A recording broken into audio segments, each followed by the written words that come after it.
بسم الله الرحمن الرحيم وصلى الله على سيد المرسلين وعلى آله وصحبه وسلم أجمعين. Greetings of peace. Hello world. This is Baraka Blue and you are tuned into Path and Present podcast. This episode is with our brother, our friend, our elder, our teacher, the healer, Hakim Archuletta. Hakim is a brilliant and beautiful human being and one of our great elders on the path. He has a wonderful story and he's a wonderful storyteller, so I won't say much by way of introduction. But Hakim is one of these people who converted to the path of La ilaha illallah Muhammadur Rasulullah many decades ago, and he was in the Bay Area, part of a theater company, poetry, art, counterculture, spiritual inquiry and seeking in the 60s. And he was also accompanied by our dear friend and teacher, poetry teacher, the late Abdul Hai Moore, and they were part of a great collective of artists who then took the path and became students of the great Sufi Sheikh Muhammad ibn al-Habib, which was under the guidance of the Muqaddam, the representative Abdul Qadir Sufi. And they were part of really a Sufi commune, which was active in the 60s and 70s, and many interesting and brilliant and prominent and unique souls were part of that community, including previous guest author Harun Sugic, including prominent scholars such as Dr. Omar Farooq Abdullah and Sheikh Hamza Yusuf, and many, many more. So, alhamdulillah, I've talked to the people in that community about that time and their experiences, and it's a really fascinating subject that interests me a lot. Alhamdulillah, I just wanted to say thank you for listening and supporting the podcast.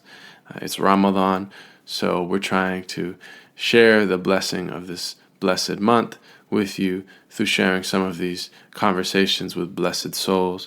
If you enjoy the podcast, there's 3 ways you can support. The first and most important is your dua, your prayers, your positive intentions, and your light. Secondly, to share with anyone who you think might be interested, with your people, with anyone who these topics might relate to or might spark interest in. And then third, if you can support financially, we have a Patreon page, and Patreon allows people to support content creators. Ours is patreon.com/pathandpresent, and you can support with as little as $1 a month, $5 a month, $10 a month, and that goes a long way and helps us to support the production costs of this podcast. Alhamdulillah. Before we give you the podcast with dear Hakim, I wanted to kick it off by reciting a short poem from his old friend Abdul Hai Moore. Alhamdulillah, I remember years and years ago, maybe 10 years ago about now, we did a poetry event at Ta'leef Collective in the Bay Area where I had the opportunity to open up for Hakim as well as Abdul Hai Moore sharing their poetry. It was a beautiful event, and I remember, I think after the event, Hakim led us in a hadra, which was quite memorable. So this is from his friend Daniel Abdul Hai Moore. The heart came out of the body and spoke. And by heart we mean that living forest of swinging birds and musical knowledge interwoven among leaves of ancient trees. By the heart we mean the heart of the heart, which is a boundless ocean waiting for the touch of God to illumine under the brightest sky. By heart, what is meant is what already knows the truth, the way trees know, how to grow. Here's Hakim Archuletta. Assalamu alaikum wa rahmatullahi wa barakatuh.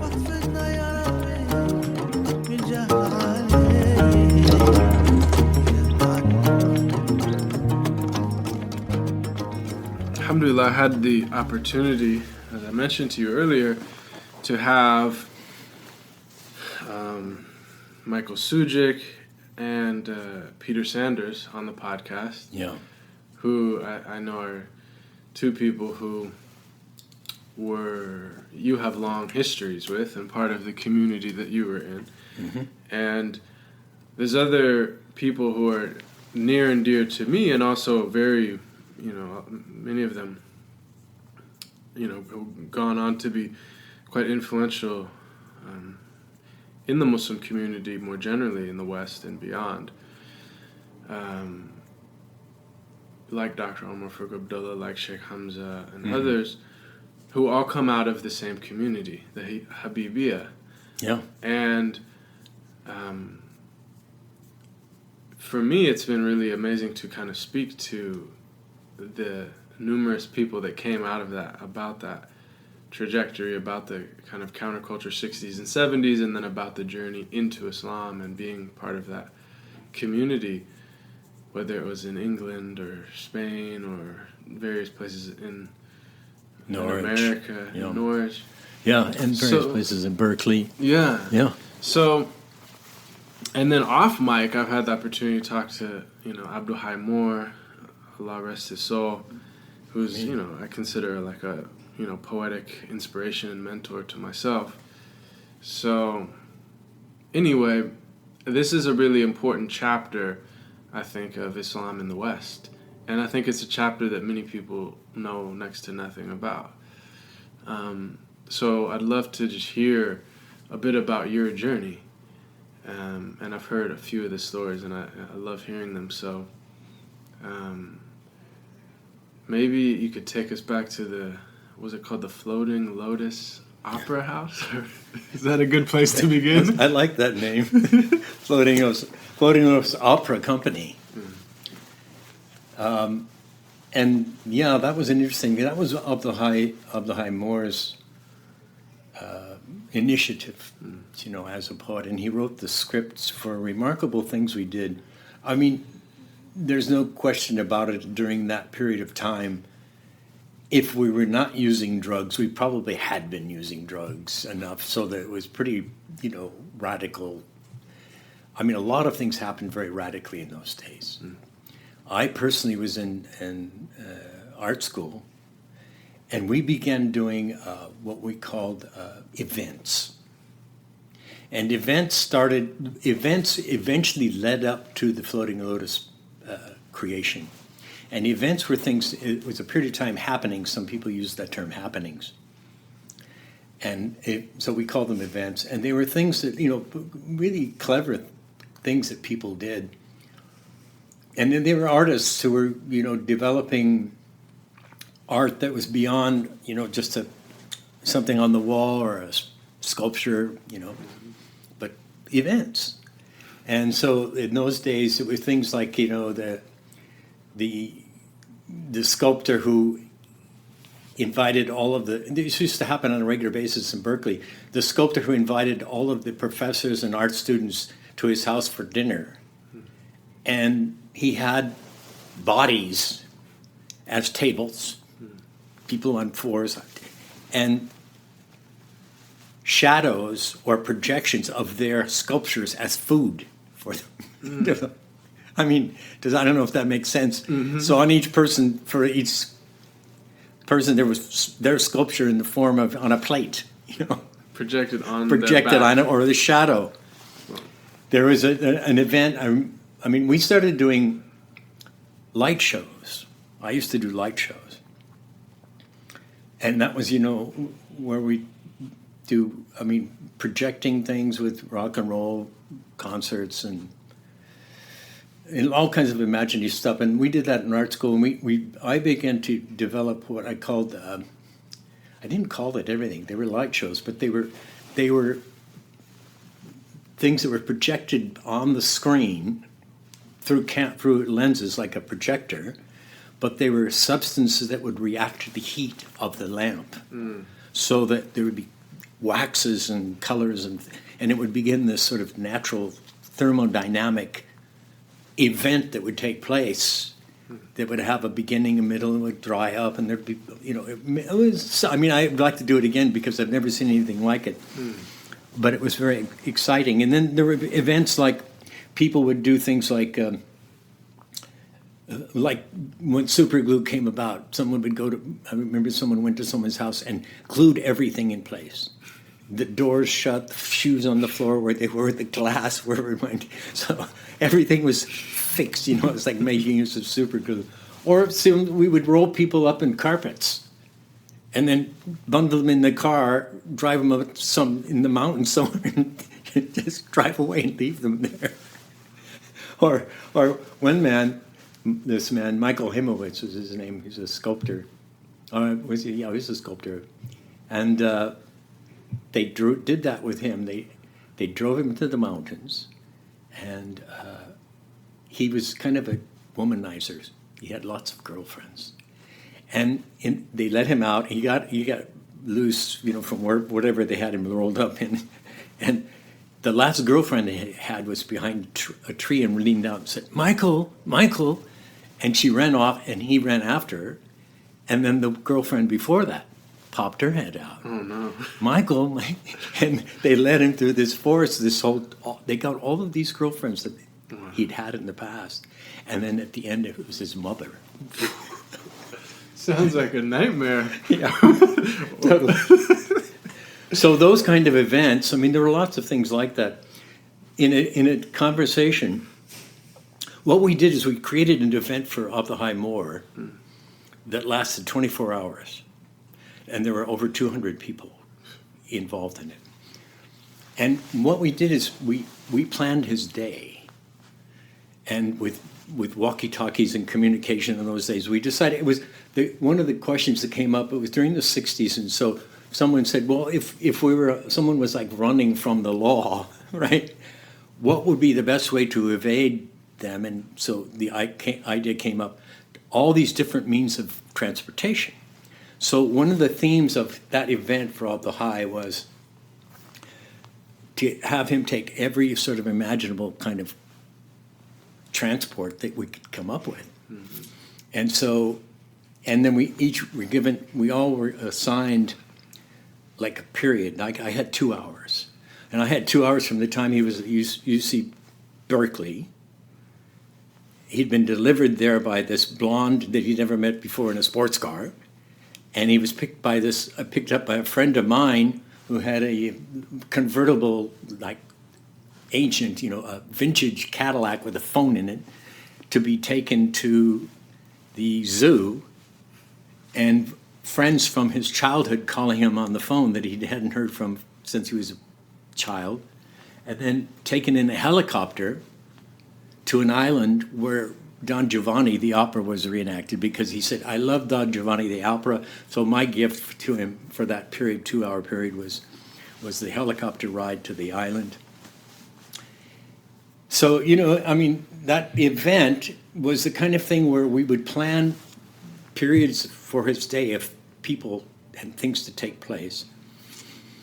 And so it began in the morning with him awakened by an alarm at dawn. And a woman is standing next to him with an alarm clock in one hand and a baby doll at her breast. He wakes up and he's taken out and he's put on a white horse, which takes him into the mountains. And there's a campfire, and there's instructions for meditation, and then there's a motorcycle or a motor scooter.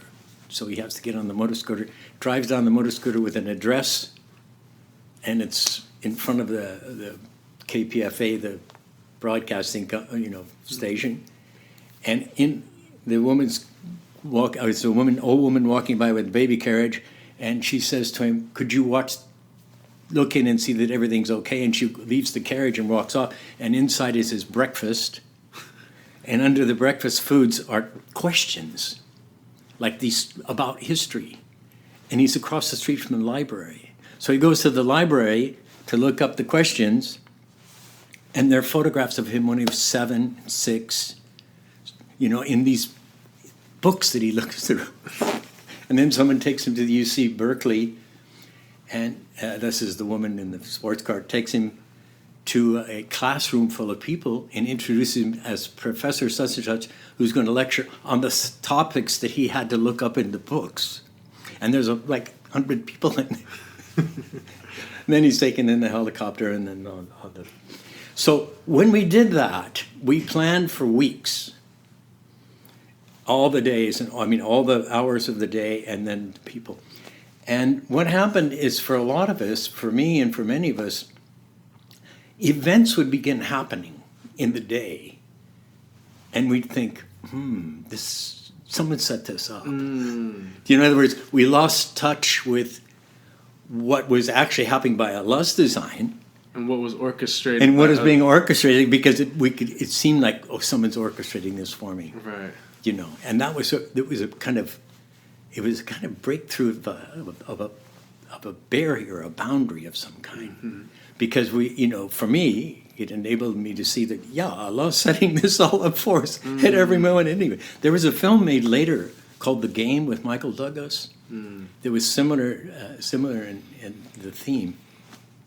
When we finished that, the whole thing, the 24 hours ended. He'd been on a plane, in a boat, in a helicopter, motorcycle, train, Horse. every sort of horses, different, every means of conveyance we could imagine. And when we finished, we ended in the hills in Oakland, and for a big party where everybody came together. It was over 200 people. And most of the people that he encountered in the planned day for him, events, they were strangers. Yeah. And then he began describing, this was an amazing piece there and that. And then he started describing things that we'd never arranged. Wow. And people showed up who were not in the plan. So that was the opening and the kind of impetus that began the Floating Lotus. I didn't know that. And so he wrote the plays, he wrote the stories for those plays. And we got very involved in it, and we studied all of sort of traditional theater, Chinese opera, Indonesian puppet stuff, all that stuff. And we incorporated a lot of it into it. I did a lot of the sets and the design, because I was an art school person. But he wrote the plays. The first one we did was an extraordinary thing in which there's a chorus of people, and born from the chorus is a saint. And the saint comes and he speaks saintly things. We are all one, the truth lies within, and all these. And then, as he's speaking these things to the chorus of people, mankind, people, a demon comes forth. And they do this great dance where the saint will say something, and then the demon will say a counter thing, and they smash cymbals together in the dance of these two. And then finally, the demon, the saint is sacrificed to the demon. And then from that is reborn a body of bread. And it's a human size, baked bread in the shape of a human, life size. And all of these theater productions were performed in public without a stage, usually in parks. We'd start by setting up like torch lights to surround the area, to delimit the area. And then people would just be in the parks, and they would take part in some way. So the bread, the saint is brought out, and everybody, all the audience takes the bread and eats it from this, eats this. And then from that, after they eat the bread, then the combination saint-demon is reborn as a whole person. So so that, and then the other play that was that he wrote that we did was one in to protest of the Vietnam War and the destruction of the planet. So it was a remarkable thing that came. So that's when out of that group, several of the people there became Muslim. Yeah, so I want to get into that, but this is really interesting because these events or these happenings, what was the intention behind it? Was it just to kind of orchestrate interesting experiences for people? initially? What was the impetus? Well, I think a lot of it grew out of most of us being artists and kind of, stretching the boundaries of what we could experience. I mean, most of us had gone through drugs. We weren't interested in drugs. For me, I left drugs behind. I was much more interested in meditation. Yeah. And when you say drugs, like LSD, LSD and LSD, the gamut of them, you name it. I mean, the cops were taking drugs those days. You know what I mean? Yeah, that whole thing of the events and the big event for Up the High. I got kind of excited telling about it because I hadn't told that to many people. He wrote about it, and I don't know if he ever published it. Did you ever see anything like that? I never saw it. Yeah. I remember hearing him talk about these happenings, these events. Yeah. And, I just think it's so fascinating that historical moment was really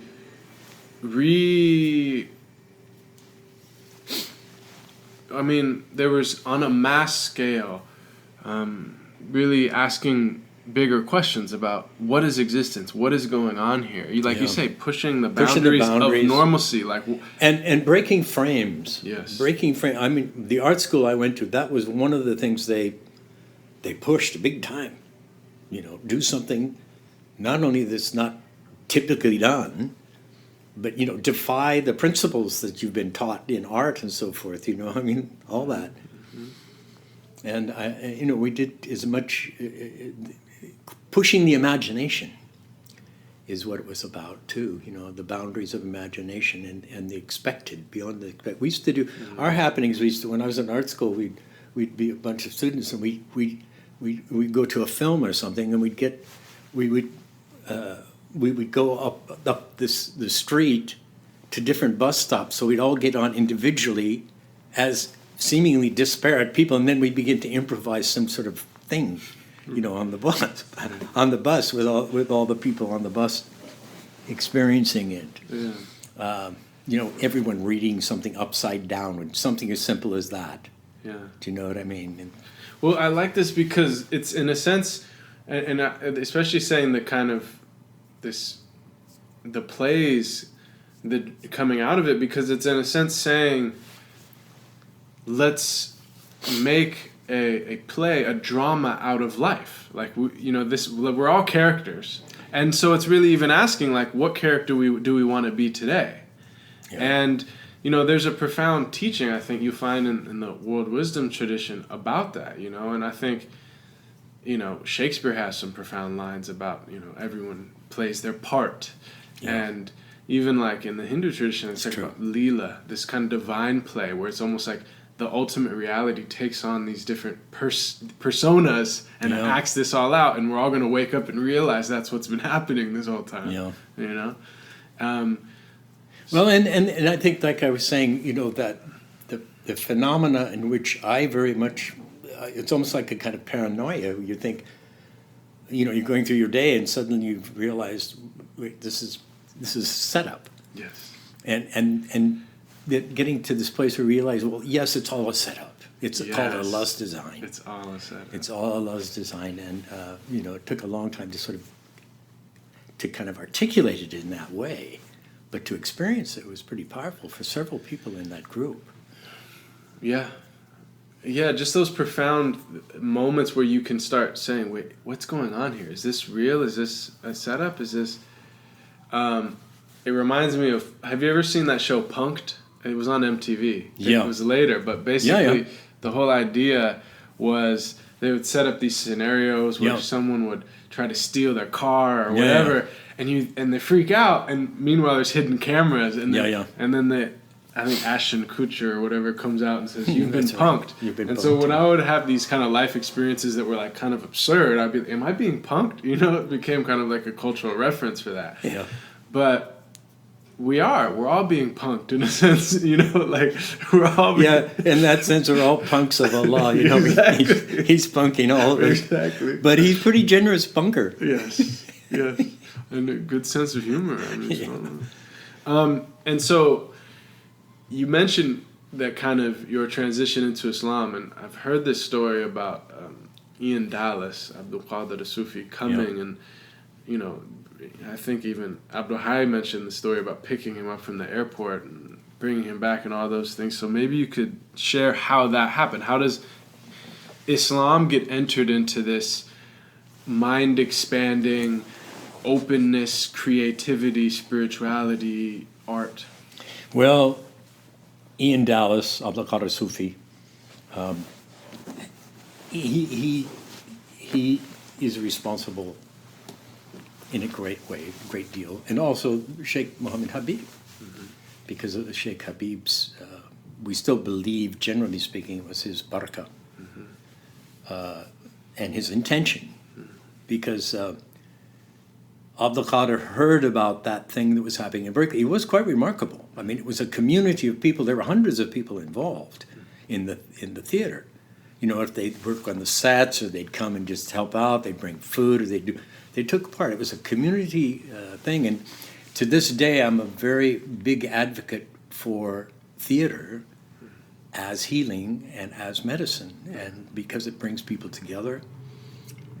They work as a common effort towards a product, a result.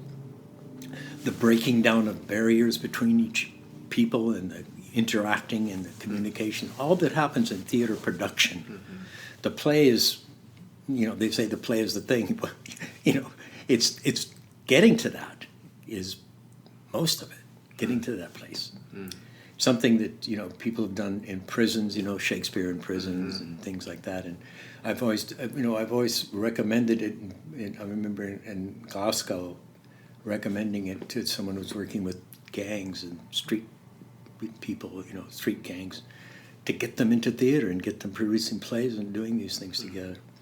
So that was very remarkable, and it became known, and everyone in Berkeley, it didn't go that far because it was not, there wasn't national recognition, although it was international theater. People knew it. Living theater from, European, a lot of those people knew about it, and they came and they took part in it. And famous musicians would come, Terry Riley, I don't know if you know Terry Riley, he'd come and he'd sit in, and other musicians would come and sit in. And we had an orchestra, we had a full Tibetan orchestra with Tibetan, and we learned to play these things. And the first time we ever got these things playing together, we put them on a flatbed truck and drove through the streets of Berkeley. And it was the first time that Tibetan Buddhists, monks, had arrived in Berkeley. And they're sitting on the street as we're driving by, blowing these giant horns and everything. In any case, Abdul Qadir Sufi, Ian Dallas, met this man in Tangier, who was from the house of many of us who were part of the opera company. And I don't know if he'd heard about it from other people, but he was given a ticket when he was in Marrakesh, in Tangier. A movie company from L.A. gave him a ticket to come and work out something about writing a script. And he'd just gotten this message and information about the house of these people that did this Floating Lotus. And Ian Dallas, for those that don't know, I mean, up until that point, he also came out of a kind of theater or drama background, right? Yeah. And then had become Muslim. Tell me a little bit about that, for those that don't know. He'd come out of a theater background. His famous role is in 8½. And he was friends with Edith Piaf and the filmmaker, what's his name, Fellini, and these people. A lot of those people, the French intellectuals, and on the Marrakesh Trail, he has a book called The Book of Strangers. Do you know about that? Have you read that book? Yeah, and that sort of chronicles his meeting with Sheikh Habib. But he met Sheikh Habib and was taken into Islam and taken by Islam and became and so Sheikh he's kind of in the counterculture milieu of this early 60s pre-hippie really, but kind of counterculture art in Europe, and he's in movies and he's writing scripts, and so he's kind of a person in that world, and then somehow he ends up with Sheikh Muhammad ibn al-Habib, who is one of the kind of great Sufi saints of North Africa in the 20th century. Yeah. And ends up basically becoming his disciple. Yeah. And then fast forward, he hears about you guys in Morocco at a cafe from someone who's from your house, basically. Yes. And we forgot to mention, but the house was kind of a real eccentric. All these artist people that were involved in these things are living together in a kind of big house in Berkeley. So he hears about that. And you mentioned he had received a ticket, essentially, from someone in L.A. for a script he had written. So he had just heard... to write a script, yeah. Right, so he had just heard about you guys and came to his house and saw this ticket and said, oh, these two things go together, as you mentioned to me before. Yeah. So he... And that's very much his style. I mean, looking deeper, like, this came when this came. This is not... They go together. Mm. And so he took the ticket, went right, never went to L.A., never went to the movie people. He went straight to Berkeley, called us, and he said, I was told about you by such and such, and that you're interested in Sufism. And so he said, yeah, well, I'd like to come and visit you because I could tell you things about Sufism, something like that, with Abdul Hai.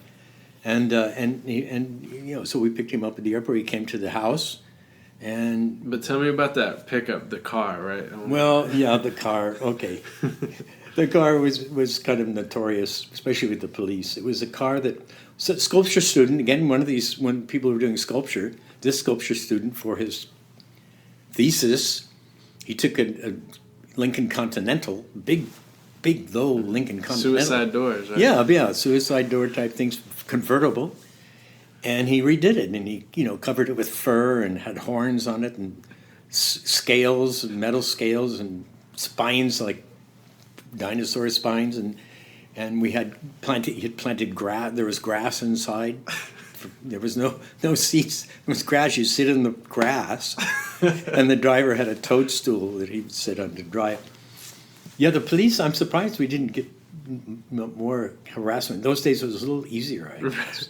They were kind of taken aback by it. But that car, we drive down the street in that car, strumming playing, singing whatever from the opera type stuff, and strumming what we played, these zithers. We'd open tune these zithers and could all have them tuned together, and we'd do that and sing. And it was like super hippie kind of scene. But everybody loved it, of course. Mm-hmm. People would pass by, and you would look back, and you'd see these beaming faces. Mm-hmm. So Abdul Qadir arrived, and my own personal thing was, when I spoke with him, I said, well, because at that time I had been north of Mendocino, north of Berkeley, and I came down to meet him. Came down, and he was arriving. And at that time I was praying, I was singing my prayers. Because I was singing Rumi songs then. Mm-hmm. I was singing songs from Rumi. Mm-hmm. So I was taking Rumi's poems and things from the Matnavi and just spontaneously turning them into song and making some music with my wife. We had a couple of 200 instruments we had. Mm-hmm. Ethnic instruments of all kinds. She was a master musician. Mm-hmm. And I just played it, but I played flutes. And anyway. And so I used to sing my prayers, and I was praying before I came down to Berkeley. I was praying the same prayer over every day. I was saying Allah, or I was saying, God, forgive me for wanting more, but there's something more I want. And I'm thankful, so thankful for what you've given me to this point in time. But I still want more, and forgive me for asking for it, but I want more. And I went to Berkeley and met Abdul Qadir Sufi, and I said, so I hear you're interested in... He said, I hear you're interested in Sufism. I said, I'm interested in Sufism. He said, forget Sufism. There's Islam. And this is what Islam is. And he explained me. And when I heard it, it was clearly the answer to my prayer. And what did he say exactly? He said the 5 pillars. Basically, he presented like, okay, God is giving you this guidance as he has mankind from the beginning. Mm-hmm. And so and I realized, oh my God, I didn't say subhanallah. I didn't know the words for subhanallah. But, so I realized, that's it. This is what I've been asking God for. And I knew it took a half hour of the dawah. Yeah, I want to talk about that now. And I want to bring in what I talked to Abdul Hai more. And I don't think he'd mind me saying this on, recording it, because I've heard him share it very, very publicly as well. But he he mentioned kind of,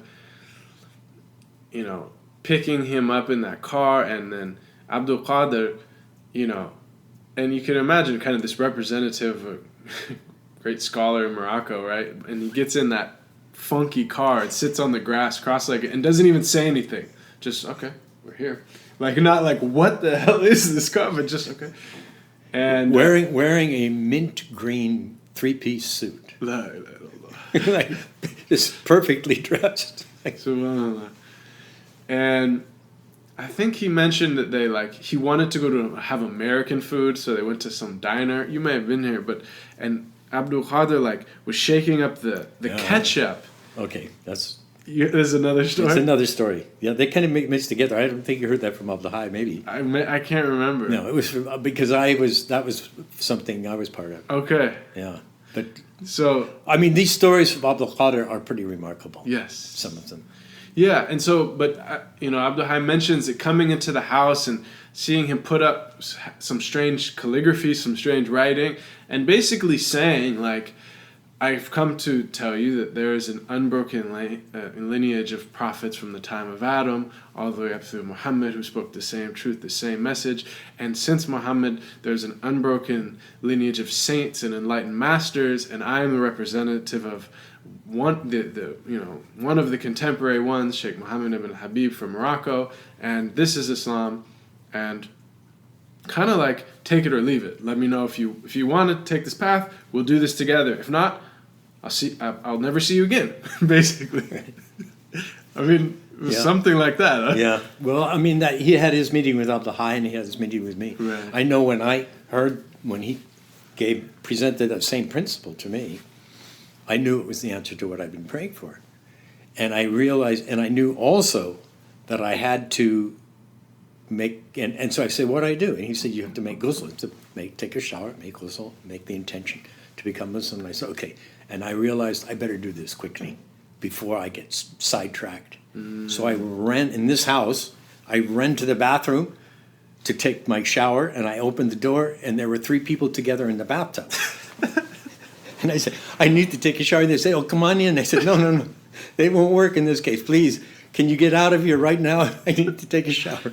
Yes. So they kindly got out. And then I went to take a shower. I turned the shower on, and someone came pounding on the door. I said, stop. The water's running down next below. So I realized it was like, I didn't know it was shaitan. This reality was kind of come in and stop me from doing this. So I just turned off the water. I got a pan of water and I made my ghusl in the bathroom with the sink, you know what I mean? That was it. And everything changed. I mean, then I was swept from that day on. It just was like I was swept in a great wave, like surfing a great wave that lasted to today, really. With some little bumps and rocks here and there. Yeah. So yeah, I want to hear about that wave. And before that, you guys, the kind of just vibe that you were in, it was very open to kind of mysticism and Eastern spirituality and things, right? Like reading Rumi, we were Zen reading meditation. We were studying as much as we could to incorporate that into the theater and to understand it. And Sufism became kind of the most noticeable thing that we came to, I mean, it was Rumi and Attar, Conference of the Bird was part of our, everybody's reading. Yeah. And so, it just stood out from everything else. That's kind of the typical thing that people do. They discover, there's a whole ocean of stuff here. Yeah. It's not, even, what's her name, Sinead O'Connor saying it's the logical destination for anyone seeking knowledge of God. Yeah. Eventually, you're going to get to that if you keep traveling. If you stop on the way, you won't find it. But if you keep traveling, you'll find it. So speaking of traveling, so then I know you guys journeyed. So what came after entering Islam? Well, I mean, Abdul Qadir was designated a muqaddam, a deputy, a representative, as you say, for Sheikh Habib. And he gave Abdul Qadir 13 diwans, that is, collections of his poems, and said, these are for my English and American fuqara, my English American students. And when we returned, the next time Abdul Qadir returned with all of us, there were 13 of us, and each of us had one of those diwans. And so that was the initial group that, met with Sheikh Habib that time. So what year was that when you went to... It was 1970. In Meknes or Fez? Meknes. In the Zawiya then? In the Zawiya, yeah. What year did you say? 70. I didn't believe. I'm terrible at dates. I mean, I'm really terrible at dates because I'm pretty sure we made it. And Abdullah used to say, we used to discuss this, say, well, it was 69, wasn't it? No, it was 70. Right. We went over and over that. I think it was 69 that we made. What was that like? What was that meeting? What was that? What, with Sheikh Habib? Yeah, just paint that picture. What was it? Well, for me, I mean, we all have our personal responses, but that first meeting with the group, it was pretty kind of shocking and unexpected. It's like whatever I had in mind, this person was nothing to do with that. So disarming was the term that came out today. Someone said, my wife's favorite, her favorite term. Disarming is what it was. Like, for one thing, he had kohol, and that was a custom of many of his students. Were still people who wore kohol those days, and because of the tears, the kohol was running down his face. Like a woman who had been crying and their mascara was, So that was disconcerting. I mean, the first thing he said something to all of us, and the first thing he said to me was asking me about my family in California. And that cut to my heart because my daughter had been missing and been away from her, and it was almost like he knew that. But the humility and the sensitive kind of kindness, this is what, to me, to this day, typifies the people of his following and his people like him. But, I at another point, Abdul Qadir took me individually to Sheikh Habib. And, I mean, this is a story, a personal story, that because as we were going through Meknes, through the village towards the Zawiya, I was feeling very uncertain about being a Muslim and dressed in a jalabiya and looking like a white guy, and people were kind of making fun, seemed like they were making fun, and so I began doing the shahada, la ilaha illallah Muhammad Rasulullah, la ilaha. Started doing under my breath, and I kept doing it. I thought, well, I'll just do the shahada so I can just, these people will not annoy me, I won't be distracted, because I'm going to see Sheikh Habib. Abdul Qadir was taking me to meet him personally, one-on-one. And we got there, and I stopped, Assalamu alaikum. Sheikh Habib called me up, took my hand, and said, Ashhadu an la ilaha illallah, Ashhadu Muhammad Rasulullah. He said all the what I've been saying all the way to see him. So, that changes someone. That changes one deeply for something like that to happen. And, that was, like I said to you before, I think, about how everyone that spent time with Sheikh Habib has 5 stories, 3 that they tell and 2 that are so personal. This one is pretty close to being the one I don't tell because it's so personal, But I do feel it to be a great honor to have made the shahada with him. I made my shahada with Abdul Qadir in Berkeley with the shower and that whole thing, but then I repeated it there, and I really respect that and honor that greatly. I kind of feel like I have not met the honor of that appropriately still. I don't feel I've done as much as I should have in respect to that, and I ask Allah to make that possible, because I feel like I've not I've not learned Arabic in the way I should have, for example, and Quran as much Quran. But I've seen things and I've experienced things with all of those people, and from that time on, with Abdul Qadir, I mean, to give with due respect, I mean, I respect that man very, very highly.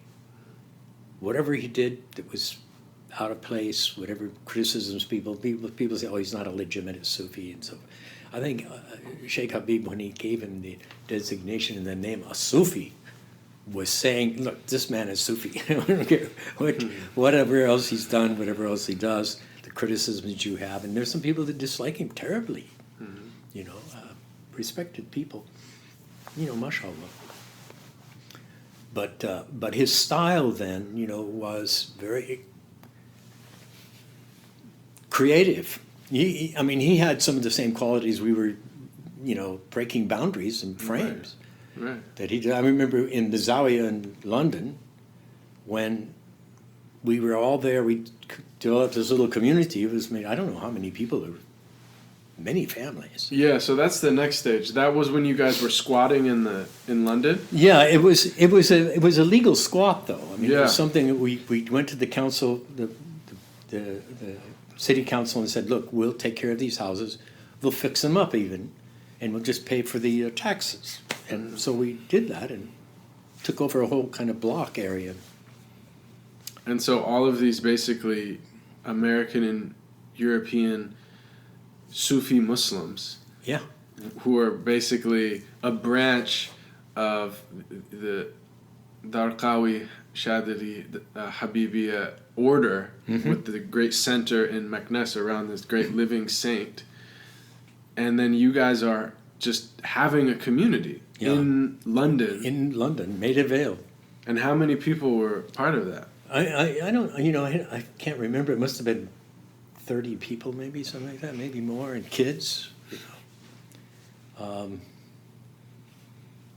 not sure how many. And I've seen some of the pictures where you guys are in like Moroccan attire, kind of parading through the streets and like. Yeah, we were very overt. I mean, there was a period of time. I mean, the stories are endless of things. I remember because we'd dress in suits sometimes with turbans. Sometimes we'd be in jalabiyas with turbans. But always something like that. This was Abdul Qadir pushing us. You should do this, you should do this. And I remember once we were with Colonel Rahim. Colonel Rahim was this colonel from the Pakistani army he was the one who Abdul Qadir, when Colonel Rahim snapped his fingers, Abdul Qadir jumped. The only person I ever saw that he would respond to. He listened to him, and he told him. And he once wrote a poem. Abdul Qadir once wrote a poem about the grasshopper and the frog, with Abdul Qadir being the grasshopper and Colonel Rahim being the frog. Colonel Rahim was this man who looked like a frog. I mean, he was, by standards, with warts and funny teeth and jowls and skin, dark eyes. And by standards, he was the most ugly imaginable and the most beautiful being I have known, but we never sat with him without tears.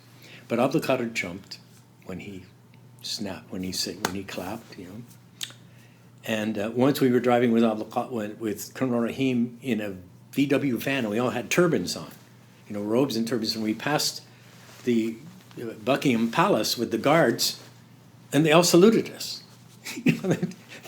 These American, and Colonel Rahim, without a blinking, he said, "They're saluting your iman." Right?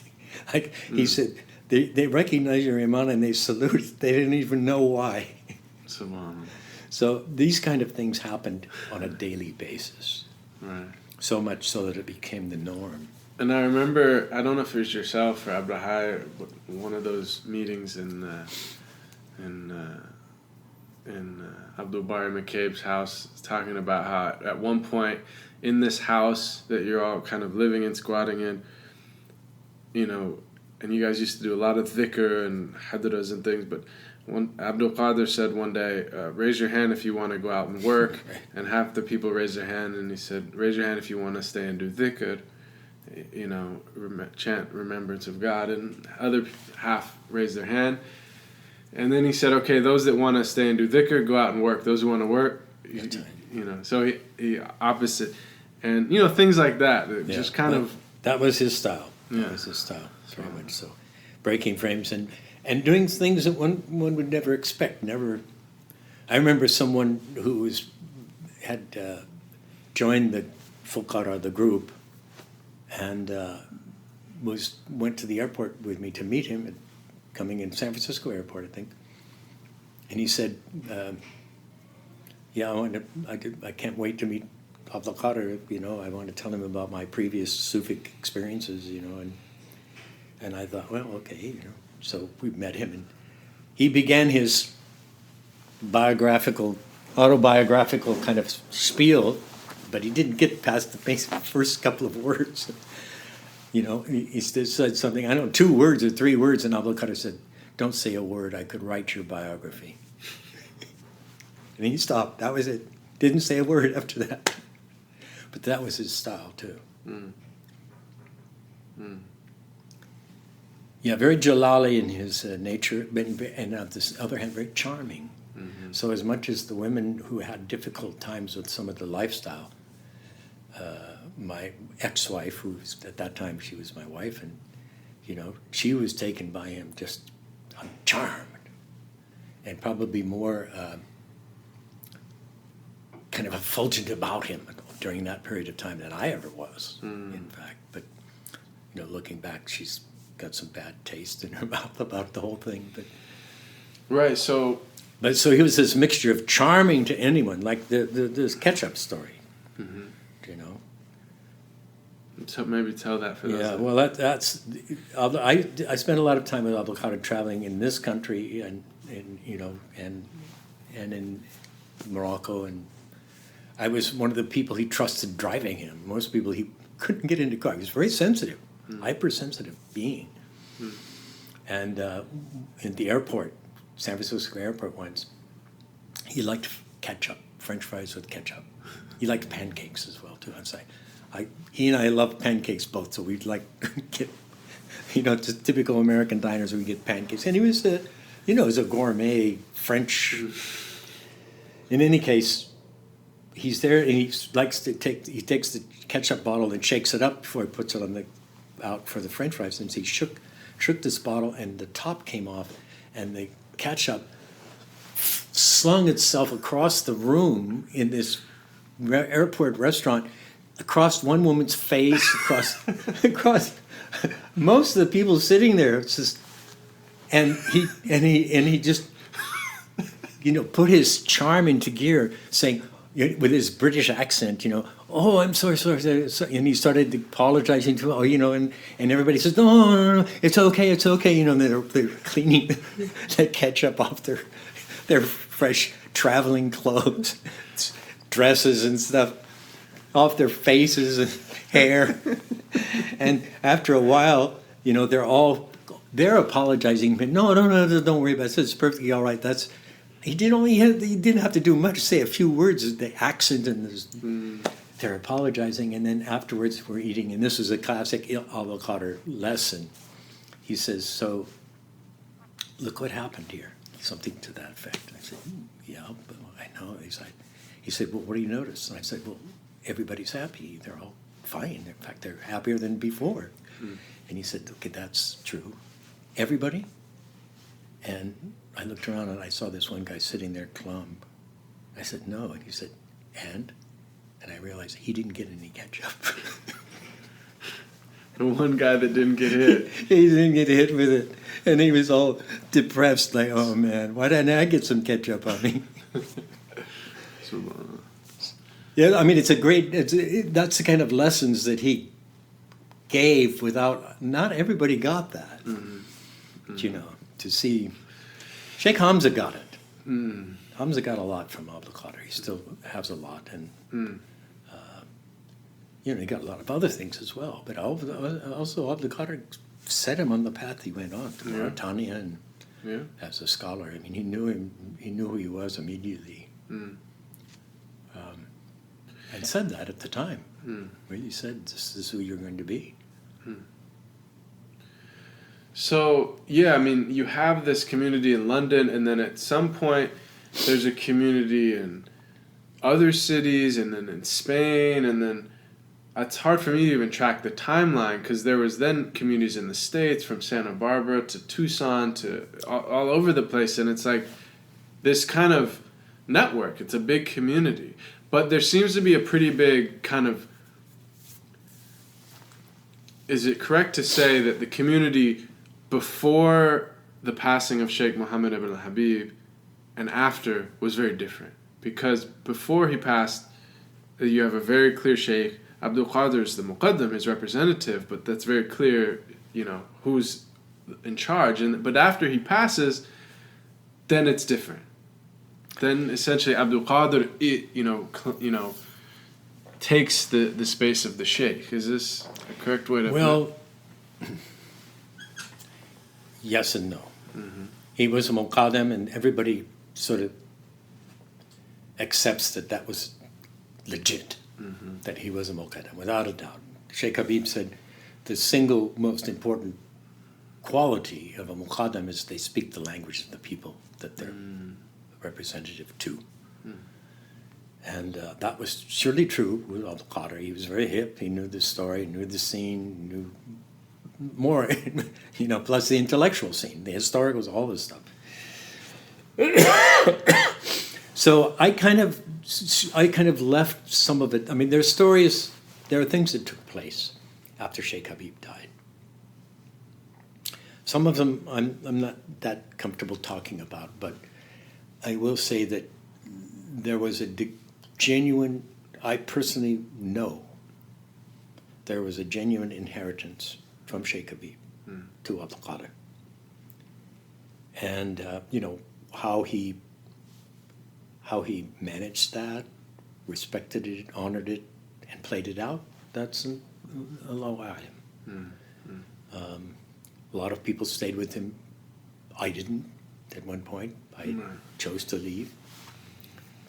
But I know there were a lot of things that took place, and if anything, I would say that Abdul Qadir was more like, I could say probably more fairly, he was forced, or not forced, but insisted, by several people.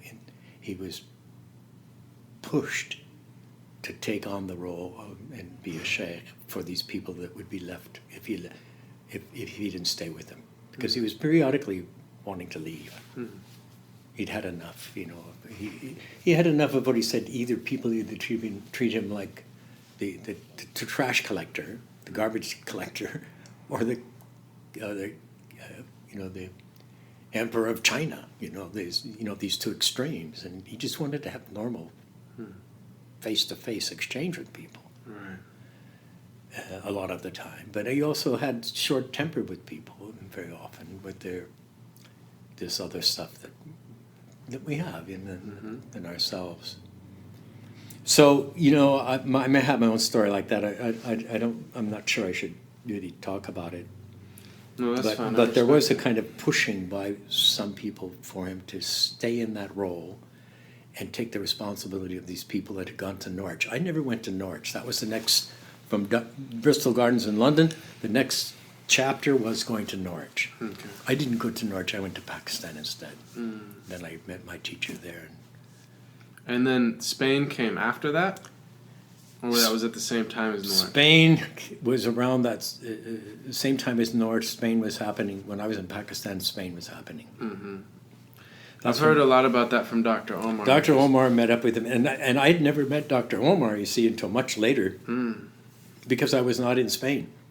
I was there in London when the Spaniards that started the seeds of the Spanish community. They came to Bristol Gardens. Dr. Mansour, Allah bless him, and some of the other first 3 or 4 people that came from Spain. They were the seeds, from them came. I mean, how many Muslims now in Spain that are Spaniards, converted Spaniards? Sure.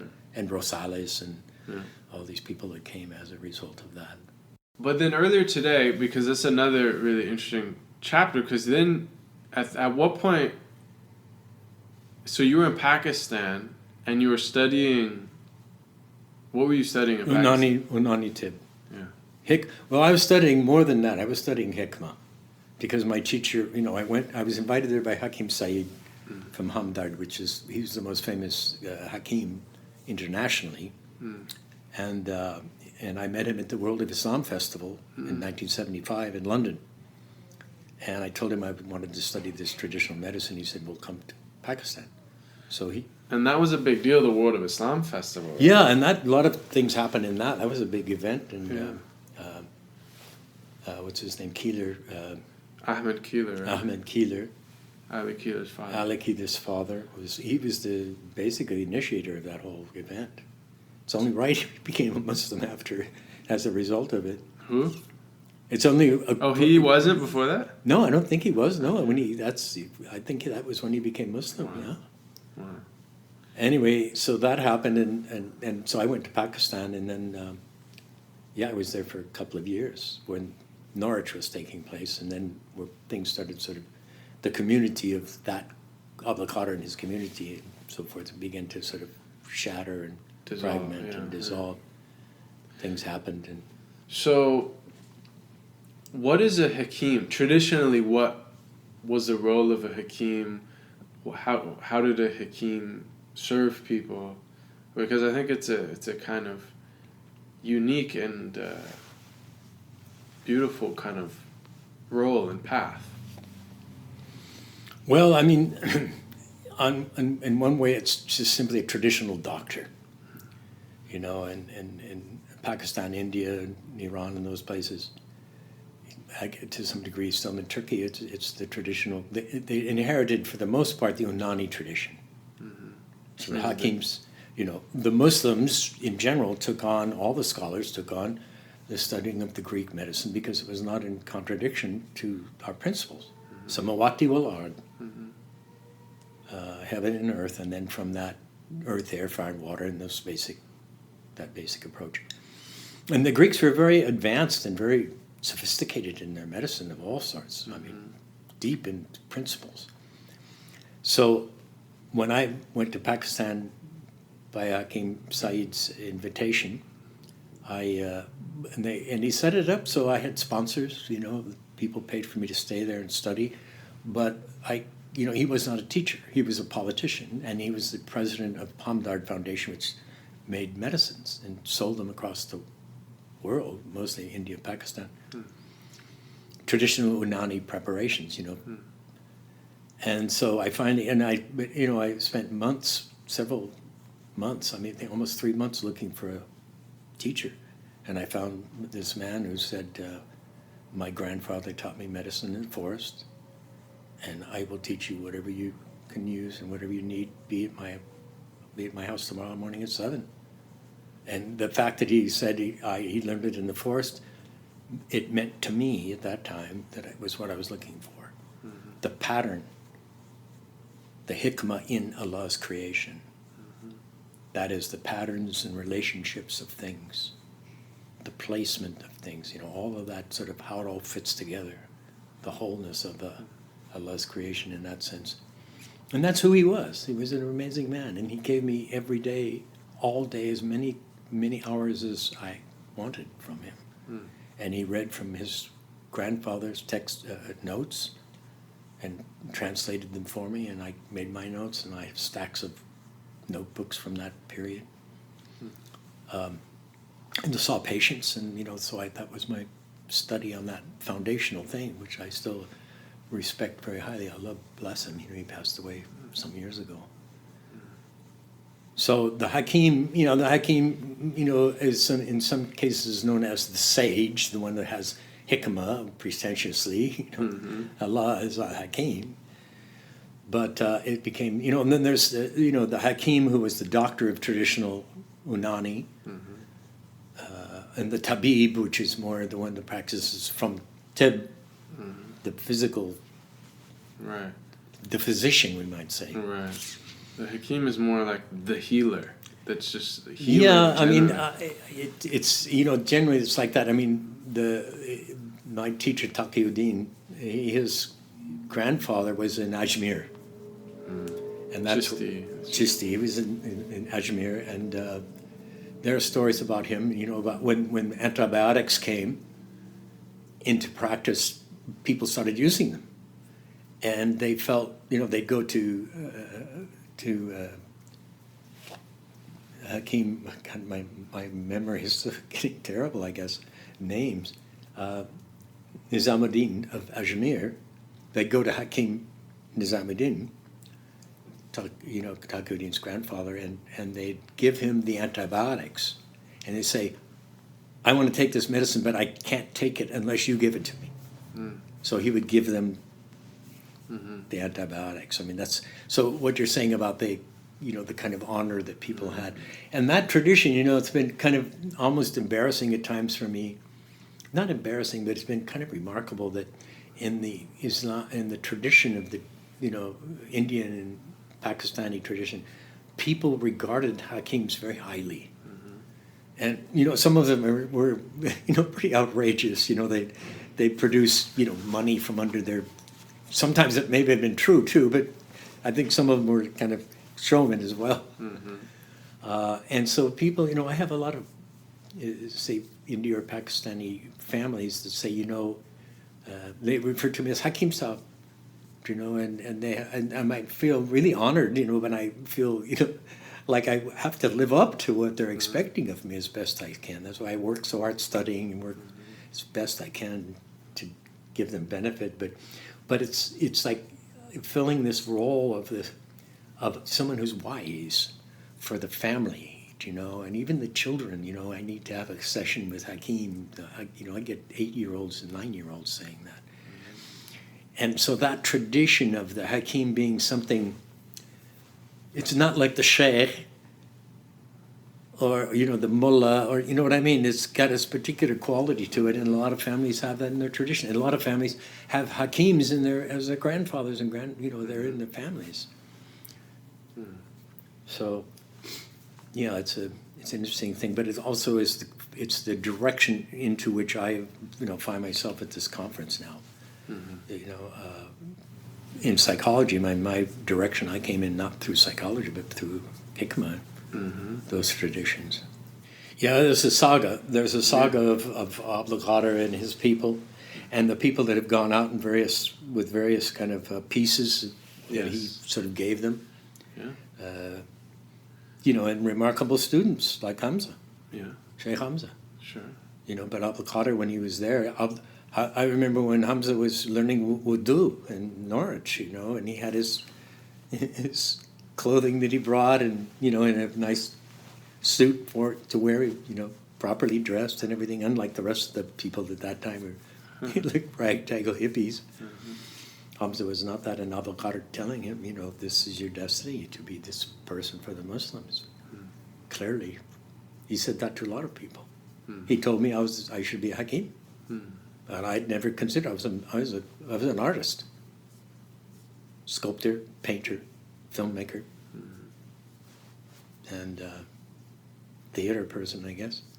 And he told me that, and it rang true. He knew it, and from that, when I discovered that, I discovered what I love to do, which is study all this stuff. Yeah, and I think it's beautiful. We're here at this Defining Islamic Psychology conference, and that's one of the things that I think about a lot. I heard once Ken Wilber say something that kind of struck me as funny, but also true. He said, Tibet was essentially like sealed off from the rest of the world for thousands of years, right, until the mid-20th century or whatever. And he said the highest level of kind of external civilization they reached was yak butter. That was the greatest kind of civilizational accomplishment. Really? But he said, but inwardly, the reason wasn't because they were less sophisticated, it's because they focused on charting and understanding and kind of diagramming and exploring the inward states of human consciousness. And I thought that was an interesting statement, but also it gets to something that, likewise within Sufism. I mean, of course, the Muslims had, great outward civilization in various periods, but particularly within the field of Sufism, I mean, it really is. I mean, people nowadays think Sufism is it's poetry, or it's chanting, or it's whirling, or something like that. But at its essence, it's ilm al-nafs. It's understanding the human being. It's understanding human psychology. It's understanding human potential, and what is capable for a human to achieve or realize or awaken to. And then it's also all the kind of pitfalls of the path, and the diseases of the spiritual heart, and the cures, and that whole thing. Inshallah. I mean, I think that's ideally what it's meant to be. Whether it fulfills that or not is another question in the modern days. I mean, things have changed so dramatically. Yeah. The context for all this has changed. Sheikh Habib, at any time when we were there was at least 4 generations who were his students. And, my story about that in terms of who he was and the people around him, because, the Prophet ﷺ said, any one of my companions you can be guided by the stars. And they were these remarkable people. Same when the first time I went to Morocco, Meknes, I met one by one the Muqaddims. And each time, because I didn't know anything, I was all new, it was like going back in time. Felt like going back in time to be in Meknes. This Muqaddam came, and I thought, this must be the Sheikh, and I discovered, no, this is the Muqaddam from such and such a town, and they eat next to it, oh, this must be, and each one of them were remarkable. But my personal story that's, I think, the most remarkable thing that I got from Sheikh Habib was when he came amongst these Muqaddams who were all remarkable, I could see by his presence in each one of these men some degree of striving for or defeat by. And in him, 0. Nothing at all. No striving for anything or defeat by anything. And that's the nature of you see that as these are the styles of people in the world. Striving for something, like I said, we were talking earlier about striving for some goal that's going to lead down a dead-end road. Fame and notoriety and wealth and all these are dead-end roads. But people strive for something. But so to see that absolute peace, that is Islam. That absolute total acceptance of just simply being. And his students that are the best of his students, they have that quality. They don't have to even speak.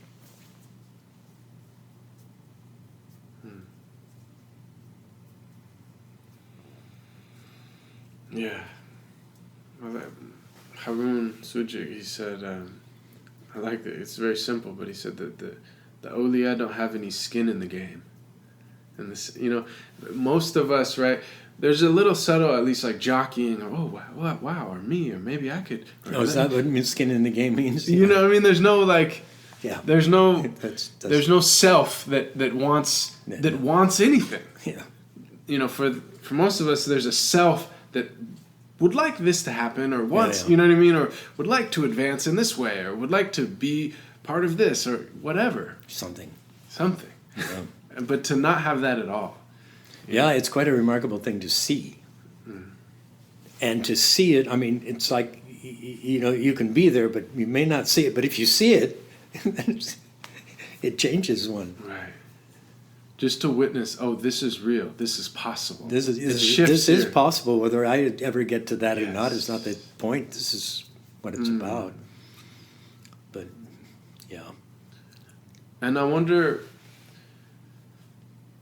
what does that do to you? Because I think about that too. In my kind of alhamdulillah, I've been gifted to sit with some really amazing, remarkable, saintly people. And, people, I think when they, when you convert to Islam, and especially in the post 9/11 world, and just all these things, and people don't understand, or even Muslims, like, why would you stay a Muslim? Why did you know what I mean? And I think for myself, it's like once you have these reference points, that's what everyone is striving for. That's that when you got there. And then, so that's your reference point. You see that everyone is in proximity to it. They're striving for or defeated by various stages in that. And so then you're able to see people's faults, or most, all of our shortcomings. And that's not your reference point anymore. That's not your model. Yeah. Now you have your model. So you're able to, in a sense, forgive or overlook or not be as bothered by whatever's going on here. Yeah. That's short of that. It's true. I think that's a pretty big piece of it. I mean, along with the fact that what we were talking about earlier, is that when we did all the study of different world religions, I mean, suddenly you come across Islam and you realize, whoa, this is an ocean. Mm-hmm. This is like, I remember once being invited by a radio station in Santa Fe to be a representative for Muslims, in which we talk about angels. And they had a Christian, and they had a Sikh, mm-hmm. They had a New Ager, and a Jew, and we started the program, and they spoke about angels in a few minutes, and they were done. I realized, well, I could go on for this whole program, and I'm not even a scholar. I could go on and on about what I've learned already. But you're right. I think that's something because I remember having periods in which I had existential kind of re-examinations, and I think it's a valuable thing for that to happen. Do I really want when you get disappointed by the Muslims, mm-hmm. which is inevitable, mm-hmm. people will disappoint you. That's the nature of people. Insan. I mean, yeah. Mm-hmm. When you get disappointed, and you get disappointed again and again, and then you have to say, well, wait a minute, maybe I should just go hang out with the Hindus or the Buddhists, or mm-hmm.